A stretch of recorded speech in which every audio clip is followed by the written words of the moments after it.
አለን አልሐምዱሊላህ። እንዴት ኖት? እግዚአብሔር ይመስገን። እንዴት ናቸው? አለን።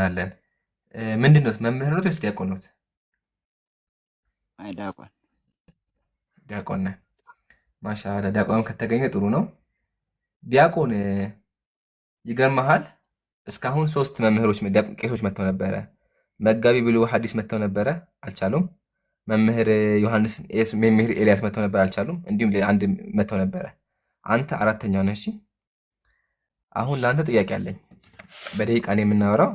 በደቂቃ ማለት አምላክን ማስረዳት ትችላለህ? መጀመሪያ እሺ ትችላለህ? እ? አምላክህን ማስረዳት ስላሴን ማስረዳት ትችላለህ? ሞክራለሁ። በጣም ጥሩ። እሺ ጃቢር አለ ሀቢቢ?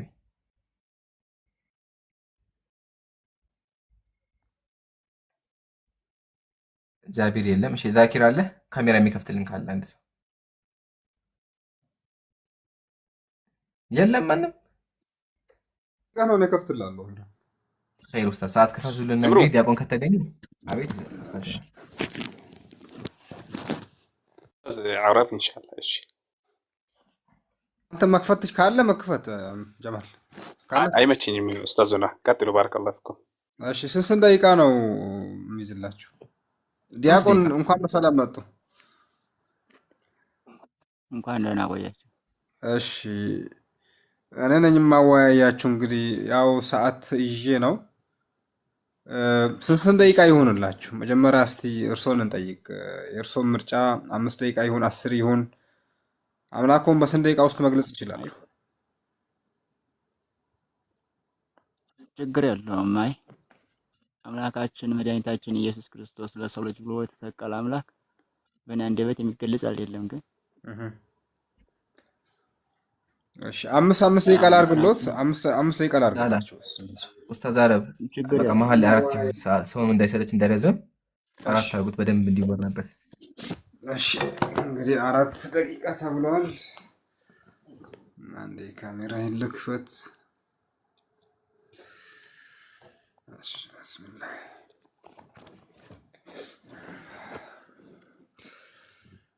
ኦኬ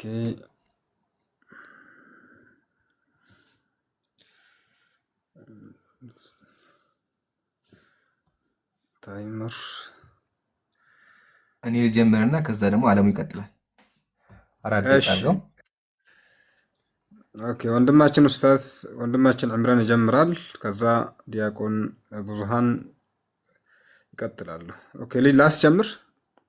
አስጀምርልና ኦኬ ቢስሚላህ አልሐምዱሊላህ ወሰላቱ ወሰላሙ አላ ረሱሊላህ። ያው እንዳያችሁት ሶስት ለቅሞች መጥተው ነው፣ ሶስት መምህራን መጥተው ነበረ። ሶስቱም ወርደዋል፣ መመለስ አልቻሉም። አራተኛው ዲያቆን ደግሞ ብዙሃን አለሙ እኔ በራሴ እሞክራለሁ አምላኬን ለማስረዳት እሞክራለሁ ብሏል ኢንሻአላህ። ስለዚህ ጥያቄዎቻችንን እናቀርባለን፣ መልስ እንደሚመለስ ደግሞ ተስፋ እናደርጋለን ማለት ነው። ያው በክርስትና እንደምናውቀው ሶስት አምላኮች አሉ፣ ሶስት አካላት አሉ። ክርስቲያኖች ምን ይላሉ?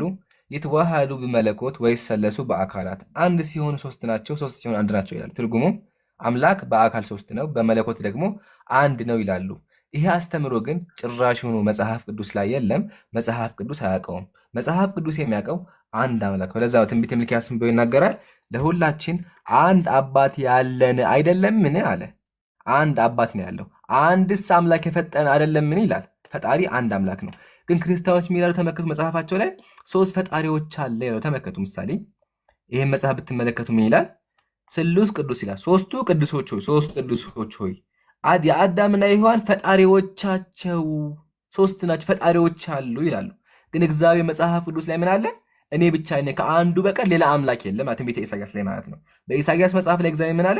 እኔ ብቻ እንደሆንኩኝ ከእኔ በቀር ሌላ አምላክ እንደሌለ ተመልከቱ አለ። ስለዚህ ፈጣሪ አንድ ነው። ክርስቲያኖች ግን ሶስት አምላክ አለ ነው። ስለዚህ መምህር አለሙ ምን ታደርግልኛለህ? ሶስት አካል አለ የሚለውን ከመጽሐፍ ቅዱስ አውጥተህ አሳየኝ። አንደኛ ጥያቄ። ሁለተኛ ጥያቄ ደግሞ ስንመጣ እግዚአብሔር ኢየሱስ ምናል በመጽሐፍ ቅዱስ ላይ እናንተ አባት የምትሉት እሱ አምላኬ ነው አለ። ስለዚህ አንዱ አባት የተባለው እግዚአብሔር ከሆነ ያ እግዚአብሔር ደግሞ ለኢየሱስ አባቱ ነው ማለት ነው። ከሱ ከአባት ውጭ ደግሞ አምላክ የለም። ታዲያ ከየት አምጥታችሁ ነው ኢየሱስን አምላክ ነው ያላችሁ ስላሴን የፈጠራችሁት? ይህን ጥያቄ እባክህን ከመጽሐፍ ቅዱስ ላይ ፈልጋ አሳየን። ለምን ቄሶቹም ገብተዋል ፈልገዋል አልቻሉም። እስኪ ደግሞ ወገናችን ብዙሃን አለሙ ዲያቆን አንተም ደግሞ በአቅም ሞክረህ ስላሴን ለማስረዳት ሞክር ብዬ ጥሪ አቅርብልሃለሁ። በመቀጠል መጽሐፍ ላይ ስንከፍት ምን የሚል ነገር እናገኛለን? ተመልከቱ። አምላክ ወደ አብርሃም ቤት ሄደ። ያ ወደ አብርሃም ቤት የሄዱ አምላክ በእነሱ አስተሳሰብ ምን አደረገ? እንግዲህ ፈጥነሽ እንጀራና ወጡን፣ ጥሩን ጠላና መልካሙን ጠጅ አዘጋጅ ይላል። አምላክ በእነሱ ጠላና ጠጅ ተዘጋጀለት። ያንን ደግሞ ጠጣው። እንደ ጠጠለው ማስረጃ ተመልከቱም ይላል። ባቀረበላቸው ጊዜ እስኪጠግቡ ድረስ በሉ ጠጡ ይላል። አምላክ እስከሚጠግብ ድረስ በላ ይላልና ብዙሃን አለሙ እንዴት ነው አምላኮችህ ምግብ በልተው የሚጠግቡት? እውነትስ ጠላ ይጠጣሉ የሚለውን ጥያቄ በደንብ አድርገህ እንድትመልስልኝ እፈልጋለሁ። በመቀጠልም ይሄ አስተምሮ ከየት መጣ ብዬ ስፈልግ መጽሐፍ ቅዱስ ላይ የለም። መጽሐፍ ቅዱስ ላይ 3 አካል አለ የሚል ጭራሽኑ የለም። ግን ታዲያ ከየት ነው የመጣው ካልን የመጣው ከነዚህ ነው። ከህንዳውያን የመጣው ከህንዶች ነው የመጣው። ከህንዶች ከእናንተ በፊት ከ1500 በፊት በስላሴ ያምኑ ነበረ። እናንተ ምን ያደረጋችሁ? ያው ራሱ ሽማግሌ ብቻ አደረጋችሁት እንጂ ራሱ ነው ያው መልኩን ቀይራችሁ 3 አምላክ አለ አላችሁ። ስለዚህ ጥያቄ የሚሆን ወይም ሐሳብ የሚሆን ምንድነው? ጣዖት አምላኪያን የሚያምኑበትን ለምን ታምናላችሁ? አንደኛ። ሁለተኛ ደግሞ ከመጽሐፍ ቅዱስ ላይ ፈልገህ ስላሴን ያመነ ነቢይ ስላሴን የሰበከ እንድታሳየኝ ጥሪ አቀርብልሃለሁ ማለት ነው። በተጨማሪ እነዚህ አምላኮች መገለጫቸው ምንድን ነበረ?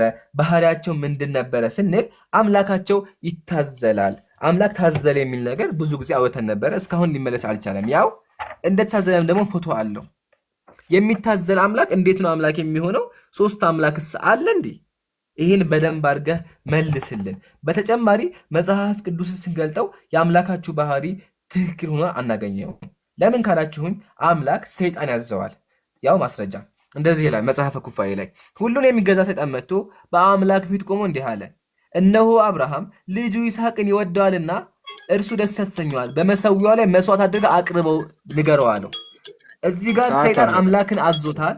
በሰይጣን የሚታዘዝ አምላክ አይደለም። ስለዚህ እባክህን ብዙሃን አለሙ የጠየቁትን ጥያቄ እንድትመልስልኝ እፈልጋለሁ። አመሰግናለሁ። እሺ 4 ደቂቃ ከ14 ሰከንድ ነው የተጠቀምከው። ስለዚህ አድል የግድ ያስፈልጋል።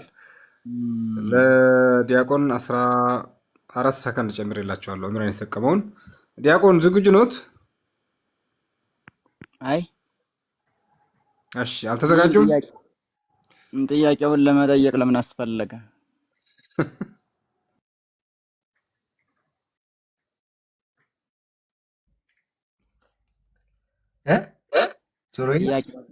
ጥያቄውን ለመጠየቅ ምን አስፈለገ?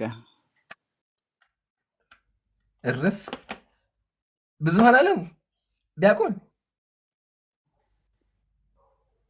እሺ እንዴ ምን ማለት ነው? ለፍርድ የሚመጣው ማን ነው? የቤቱን ህግ አላወቁም መሰለኝ። አይ መምህር ቆይ አይ ቲንክ እየተወራ አልገባቸውም። መምህር እየተወራ ላይ የገባሁት ያለው ከይቅርታ ጋር ብዙሃን አለሙ ሄዱ። እርፍ 4 ደቂቃ አዳምጠው ጥያቄውን ለመጠየቅ ለምን አስፈለገ ይልኛል እንዴ? ወይኔ ዲያቆን እባክዎትን ይመለሱ። ገና በመጀመሪያው ዝም ሄድ። ኡስታዝ ምን ትላለህ? ምን ተሻለ? አይ ለኸይር ነው። ሌላ ዲያቆን ካሉ እስቲ ከታች ከስር ይጉል።